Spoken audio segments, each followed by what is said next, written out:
Tabir gelap di balik tewasnya bocah SD berinisial AS 12 tahun di Cipatat, Kabupaten Bandung Barat akhirnya terkuak. Pelaku pembunuhan tak lain adalah kakak tirinya sendiri berinisial MZ 28 tahun. Polisi mengungkap motif di balik tindakan keji tersebut adalah akumulasi dendam dan rasa sakit hati yang mendalam. Kapolres Cimahi AKBP Niko mengungkapkan bahwa MZ tega menghabisi nyawa adiknya sendiri lantaran merasa dianaktirikan oleh orang tua mereka. Insiden berdarah ini terjadi pada Selasa 3 Maret 2026 sore. MZ yang kini menetap di Cianjur datang ke rumah ibunya berinisial S di Cipatat dengan niat menemui ibunya untuk meminta izin menggunakan rumah di belakang TKP sebagai kontrakan. Namun, niat baik tersebut justru berujung petaka. Korban AS melontarkan kalimat yang dianggap MZ sangat menyinggung hingga pelaku gelap mata dan melakukan pembunuhan. Dari hasil olah TKP, polisi menemukan 4 luka sayatan benda tajam di bagian leher dan punggung korban. Selain luka sayatan, ponsel milik korban juga raib. Hal itu diketahui dari pemeriksaan polisi dan keterangan langsung dari ibu korban. Menurut pengakuan pelaku kepada pihak polisian, tindakan nekatnya bukan dipicu oleh satu kejadian saja. MZ mengaku selama 13 tahun tinggal bersama, ia merasa ada perlakuan tidak adil dari sang ibu terhadap dirinya dibandingkan dengan korban. Kini MZ harus mempertanggungjawabkan perbuatannya di depan hukum. Atas perbuatannya pelaku dijerat dengan pasal 458 ayat 3, pasal 459 dan pasal 469 ayat 2 KUHP serta Undang-Undang Perlindungan Anak dengan ancaman pidana penjara hingga 20 tahun. Baik, jadi perlu kami sampaikan terkait dengan motif kejadian pembunuhan yang di Cipatat. Pelaku MZ kepada adik tirinya Asa itu adalah dari bentuk menurut pelaku adalah kekesalan daripada pelaku terhadap korban. Bahwa menurut pelaku ada perbedaan perlakuan dari orang tua mereka kepada pelaku dan kepada korban. Pelaku ini tinggal bersama-sama itu selama kurun waktu 13 tahun sehingga akhirnya dia menikah dan akhirnya pindah ke Cianjur. Dari hidup bersama tersebut, perlakuan kepada adiknya atau kepada korban dari orang tua itu dianggap berbeda, dan juga adiknya ini menurut pelaku ini sering membuat kesal si pelaku. Dan kembali pada saat waktu kejadian itu rencana pelaku datang ke rumah atau ke TKP itu adalah untuk memberitahukan kepada ibunya bahwa rumah mereka itu ada bagian rumah mereka yang kosong di bagian belakang. Itu rencana ada kawan pelaku yang akan mengontrak. Nah, kemudian dia ingin menawarkan kalau memang berkenan ibunya sehingga dia akan mendapatkan penghasilan tambahan mungkin. Cuma di situ menurut pelaku korban itu menyampaikan perkataan yang menurutnya membuat dia marah, yaitu adalah untuk apa memberikan kontrakan, toh nanti uangnya juga bakal kamu ambil. Itu bahasa dari korban menurut keterangan daripada pelaku. Sehingga dengan dia memendam rasa kekesalan itu ditambah dengan adanya perkataan itu akhirnya terbesitlah bahwa emosinya sehingga dia berkehendak untuk membunuh, dan akhirnya dia turun ke lantai bawah karena itu adalah di lantai 2 awalnya. Dia kemudian memasuki rumah kosong di belakang, kemudian dia mengambil parang yang ada di situ dan akhirnya dia melukai adik tirinya. Dan itu menurut keterangan dan memang juga ada persesuaian dari luka yang diterima oleh korban, yaitu bukan di ini tapi disabet.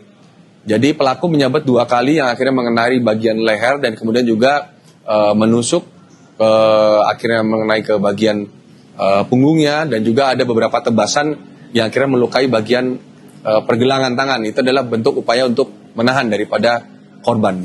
Jadi seperti itu.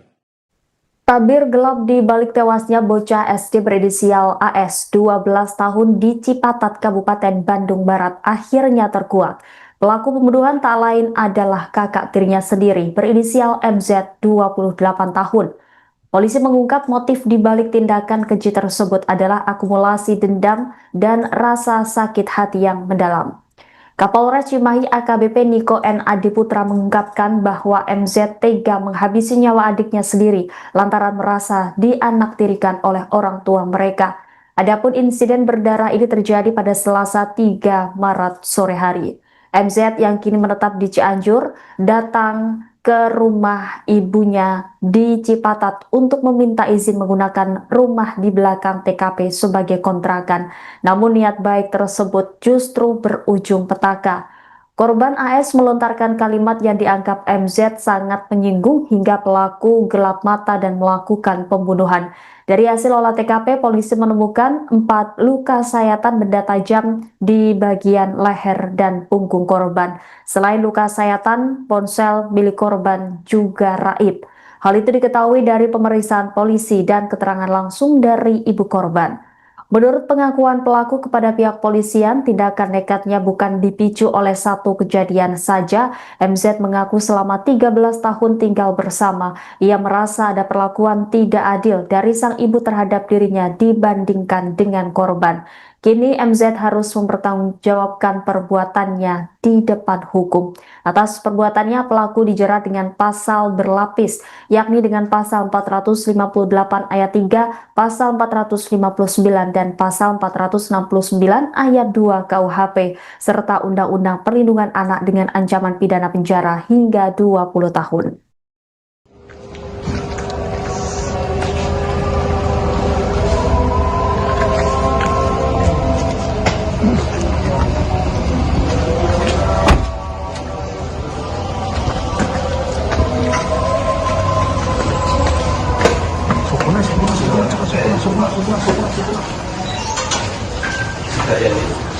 Keruhannya nih. Sampai dia yuk. Enggak, tunggu aja. Masih duduk aja.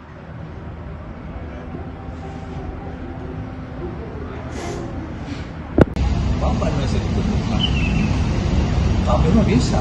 Tapi di goreng saya masih Tuh, cuma ini dah dapat.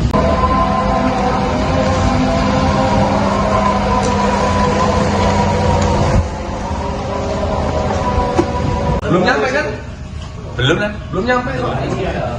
Baik, jadi perlu kami sampaikan terkait dengan motif kejadian pembunuhan yang di Cipatat. Pelaku MZ kepada adik tirinya Asa itu adalah dari bentuk menurut pelaku adalah kekesalan daripada pelaku terhadap korban. Bahwa menurut pelaku ada perbedaan perlakuan dari orang tua mereka kepada pelaku dan kepada korban. Pelaku ini tinggal bersama-sama itu selama kurun waktu 13 tahun sehingga akhirnya dia menikah dan akhirnya pindah ke Cianjur. Dari hidup bersama tersebut, perlakuan kepada adiknya atau kepada korban dari orang tua itu dianggap berbeda. Dan juga adiknya ini menurut pelaku ini sering membuat kesal si pelaku. Dan kembali pada saat waktu kejadian itu rencana pelaku datang ke rumah atau ke TKP itu adalah untuk memberitahukan kepada ibunya bahwa rumah mereka itu ada bagian rumah mereka yang kosong di bagian belakang. Itu rencana ada kawan pelaku yang akan mengontrak. Nah, kemudian dia ingin menawarkan kalau memang berkenan ibunya sehingga dia akan mendapatkan penghasilan tambahan mungkin. Cuma di situ menurut pelaku korban itu menyampaikan perkataan yang menurutnya membuat dia marah, yaitu adalah untuk apa memberikan kontrakan, toh nanti uangnya juga bakal kamu ambil. Itu bahasa dari korban menurut keterangan daripada pelaku. Sehingga dengan dia memendam rasa kekesalan itu ditambah dengan adanya perkataan itu akhirnya terbesitlah bahwa emosinya sehingga dia berkehendak untuk membunuh. Dan akhirnya dia turun ke lantai bawah karena itu adalah di lantai 2 awalnya. Dia kemudian memasuki rumah kosong di belakang, kemudian dia mengambil parang yang ada di situ dan akhirnya dia melukai adik tirinya. Dan itu menurut keterangan dan memang juga ada persesuaian dari luka yang diterima oleh korban, yaitu bukan di ini tapi disabet. Jadi pelaku menyabet 2 kali yang akhirnya mengenai bagian leher dan kemudian juga menusuk akhirnya mengenai ke bagian punggungnya dan juga ada beberapa tebasan yang akhirnya melukai bagian pergelangan tangan. Itu adalah bentuk upaya untuk menahan daripada korban. Jadi seperti itu.